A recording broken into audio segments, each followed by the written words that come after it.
Parliament വർഷകാല സമ്മേളനം സമാപിച്ചിരിക്കുന്നു.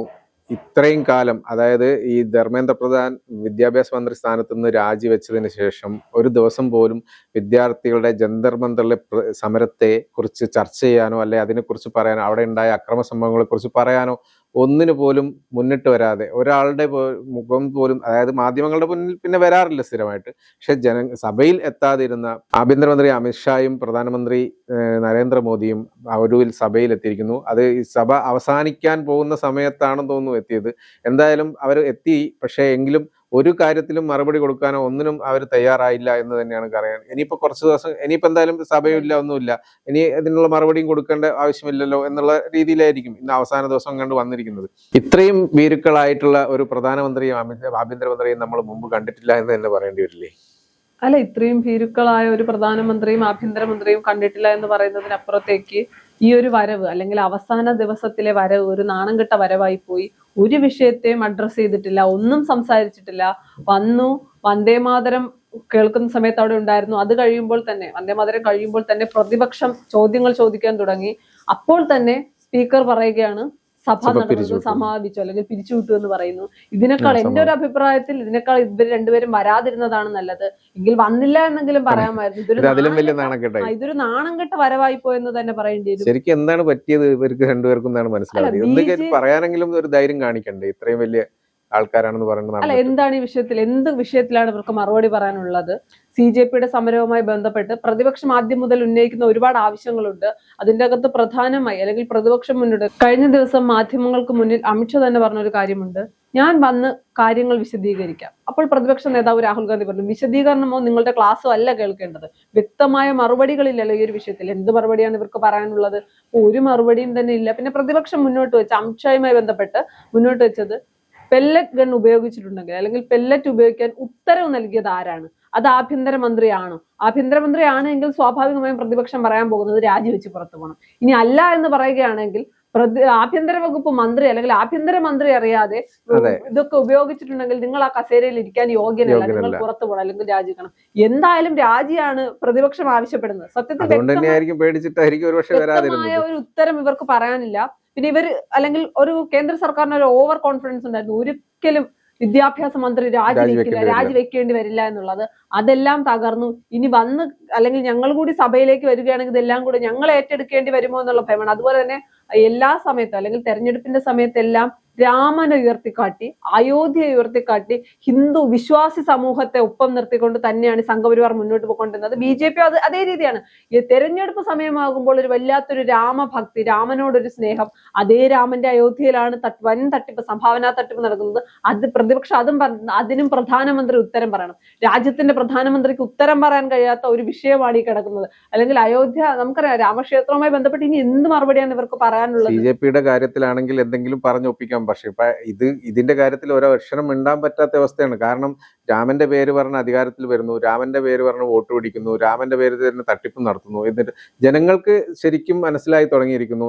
അതിന്റെ ഉറപ്പായിട്ടും തിരിച്ചടി അടുത്ത തെരഞ്ഞെടുപ്പിൽ അല്ലെങ്കിൽ കേന്ദ്ര സർക്കാർ നേരിടേണ്ടി വരും എന്നുള്ളത് 100% ഉറപ്പാണ്. കാരണം ജനങ്ങളെ പറ്റിക്കുക, രാമന്റെ പേര് പറഞ്ഞ് പറ്റിക്കുക എന്നുള്ളതാണ് ഏറ്റവും വലിയ കാര്യം. അത് ജനങ്ങളെ, വിശ്വാസികൾ ഒരിക്കലും അനുവദിക്കുന്ന കാര്യമല്ല. അതുകൊണ്ട് തന്നെ മോദിക്ക് അല്ലെങ്കിൽ അമിത്ഷായ്ക്കാണെങ്കിൽ BJP സർക്കാരിന് തന്നെ വൻ തിരിച്ചടിയാവുന്ന ഉറപ്പില്ല. ഇതിനെക്കുറിച്ച് എന്ത് പറയാനാണ് അവർക്കുള്ളത്? ഇത്രയും തട്ടിപ്പ് നടത്തിയത് കൃത്യമായിട്ട് പുറത്തു വന്നു, വീഡിയോ സഹിതമുണ്ട്, എല്ലാം ഉണ്ട്. ഇനി എന്ത് ചെയ്തു എന്നുള്ളൊരു കേന്ദ്ര സർക്കാരിന്റെ ഒരു രീതി എന്ന് പറയുന്നത് ഒരു ഏകാധിപത്യ ശൈലിയാണ്.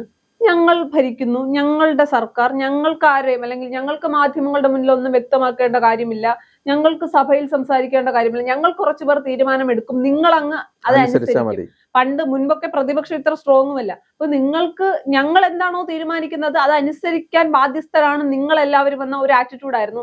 അതിൽ നിന്ന് മാറേണ്ടി വന്നു. ഇതൊരു ഏകാധിപത്യ രാജ്യമല്ല, ജനാധിപത്യ രാജ്യമാണെന്ന് ധർമ്മേന്ദ്ര പ്രധാൻ രാജിവെച്ചതോടുകൂടി മോദിക്കും അമിത്ഷായ്ക്കും മനസ്സിലായി. ഇനി കാര്യങ്ങൾ പഴയതുപോലെ അത്ര എളുപ്പമല്ല. പ്രതിപക്ഷം ഇത്രത്തോളം എല്ലാ ദിവസവും അമിത്ഷാ വരട്ടെ സഭയിലേക്ക് എന്ന് പറഞ്ഞാൽ അദ്ദേഹം പാർലമെന്റിലുണ്ട്, അല്ലെങ്കിൽ യോഗത്തിൽ പങ്കെടുക്കുന്നില്ല എന്ന് പറയുമ്പോൾ അത് ഏറ്റവും വലിയ ഒരു ഗതികേടാണ്. BJPയുടെ ഒരു ഗതികേടെന്ന് തന്നെ പറയേണ്ടി വരും. പിന്നെ മോദിയുടെയും അമിത്ഷായുടെയും ബോഡി ലാംഗ്വേജിൽ തന്നെ എല്ലാ കാര്യങ്ങളും ഉണ്ട്. അവർ ഭയന്നിട്ടുണ്ട്. അവർ പപ്പുമോൻ എന്ന് വിളിക്കുന്ന രാഹുൽ ഗാന്ധി അവർ ഭയന്നിട്ടുണ്ട്. അതിനപ്പുറത്തേക്ക് ഇവരെ ഒന്നും ചെയ്യാൻ ഇന്ത്യ സഖ്യത്തിന് കഴിയില്ല എന്ന് പറഞ്ഞെടുത്ത് നിന്ന് അതൊക്കെ തെറ്റായിരുന്നു, അല്ലെങ്കിൽ അതൊക്കെ വെറും ധാരണകളായിരുന്നു എന്ന് അവർക്ക് മനസ്സിലായിട്ടുണ്ട്. അവസാന ഘട്ടത്തിൽ അമിത്ഷാ പറയുന്നുണ്ട് ചർച്ച ചെയ്യാന്ന് പറഞ്ഞു. ഒരു 3 ദിവസം കണ്ട് പറഞ്ഞു ചർച്ച ചെയ്യാം. എന്നിട്ട് ഒരു ദിവസം വന്നില്ലല്ലോ. ഇന്ന് വരും, നാളെ വരും എന്ന് വരും പ്രതിപക്ഷം പ്രതീക്ഷിച്ചിരിക്കുന്നു. അല്ലെങ്കിൽ ജനങ്ങൾ പോലും കാത്തിരിക്കുകയാണ് എന്താണ് ഇവർക്ക് പറയാനുള്ളത്. പക്ഷെ ഒരക്ഷരം പറയാനില്ലാത്തതുകൊണ്ട് വീണ്ടും നീട്ടിപ്പോയി. അവസാന ഘട്ടത്തിൽ വന്നു, ജസ്റ്റ് വന്നിട്ട് എന്താണ് വന്ദേമാതരം ചൊല്ലുന്നു, പോകുന്നു. ഇതല്ലേ ഉണ്ടായത്.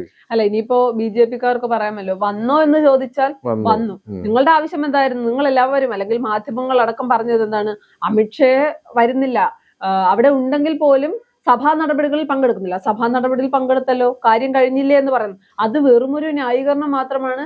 ഈ പറയുന്ന എല്ലാ വിഷയത്തിലും, എല്ലാ പ്രധാനപ്പെട്ട വിഷയങ്ങളിലും മറുപടി പറയേണ്ട ആളാണ്. എന്നിട്ട് പോലും CJP-യുടെ സമരത്തിലെങ്കിലും, ഏറ്റവും കുറഞ്ഞത് CJP-യുടെ സമരത്തിൽ അമിത്ഷാ മറുപടി പറയണം.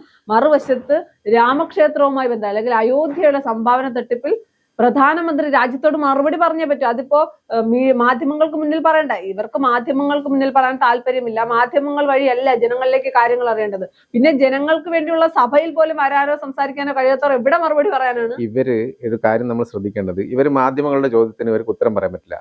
പ്രതിപക്ഷത്തിന്റെ ചോദ്യത്തിന് ഇവർക്ക് ഉത്തരം പറയാൻ പറ്റില്ല.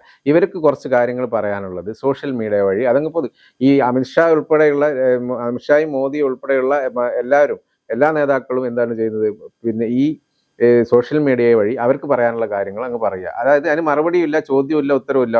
അവർക്ക് പറയാനുള്ളത് പറയാൻ, പിന്നെ അവരെ അത് ചെയ്യുന്നു ഇത് ചെയ്യുന്നു എന്നുള്ളതിന്റെ പല വിഷ്വൽസ് എടുത്തിട്ട് അത് എന്നിട്ട് വലിയ രീതിയിൽ ഹൈപ്പാക്കി കാണിക്കുക എന്നുള്ളത് മാത്രമേ ഉള്ളൂ. അതുകൊണ്ട് തന്നെ ഒന്നും ഇവർക്ക് ഇപ്പം ചോദ്യങ്ങളെ നേരിടാൻ ഭയം എന്നുള്ളതിന് 100% ശരി. അതുകൊണ്ടാണല്ലോ വരാത്തത്.